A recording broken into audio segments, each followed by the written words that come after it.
थोर आहे. संत वर्तमान काळातही थोर आहे आणि संत भविष्य काळातही थोर आहे.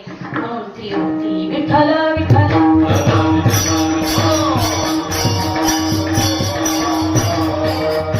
अनेक चमत्कार अनेक कला दाखवल्या. हळूहळू जैन मुस्लिम इतकंच नाही अनेक जाती धर्मातील लोक माझ्या महाराजांच्या जवळ येत होती, अनुग्रहित होत होती.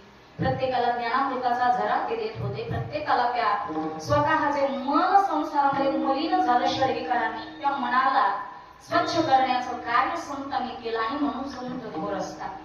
आणि या संतांचं कार्यही मोठे आहे. आता संतांचं कार्य जितकं मोठे तितकंच संतांना ज्यांनी मार्गदर्शन केलं, ज्यांनी नाम दिलं ते सुद्धा कसे मोठे, म्हणजे कोण सद्गुरू मोठे, संत मोठे. मग ज्या संत जनाबाईंचा अभंग घेतलाय त्या सुद्धा दास्यत्व स्वीकारतात, दासी म्हणून घेतात. आता दास या शब्दाची जर गोड करून सांगायचं म्हटलं तर काही जण म्हणते दास म्हणजे नोकर, पण नाही. दास म्हणजे नोकर नाही. नोकराला काही तास चढवून दिल्यानंतर काम संपलं की त्याला सुट्टी आहे, त्याचा प्रपंच आहे. पण दासाला नाही, 24 तास प्रत्येक श्वास त्या मालकासाठी घालवणं हे दास्यत्वाचं लक्षण आहे. आणि म्हणून स्वतःचा श्वास ध्यास रोज हे जो सगळं समर्पण करतो त्याला दास्यत्व स्वीकारणं म्हणतात. जनाबाई महाराजांनी तेच केलं, दास्यत्व स्वीकारलं. पण कुणाचं माहितीये?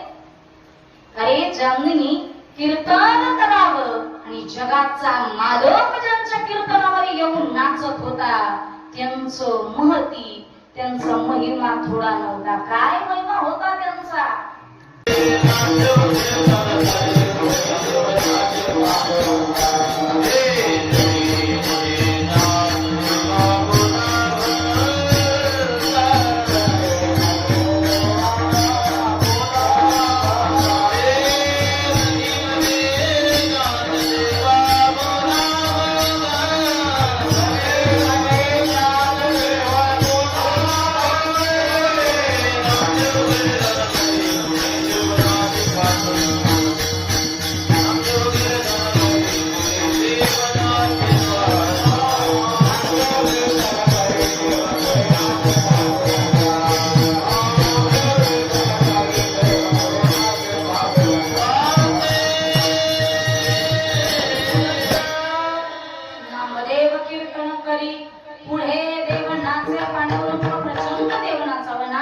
नाचता देवाचा कळला पितांबर.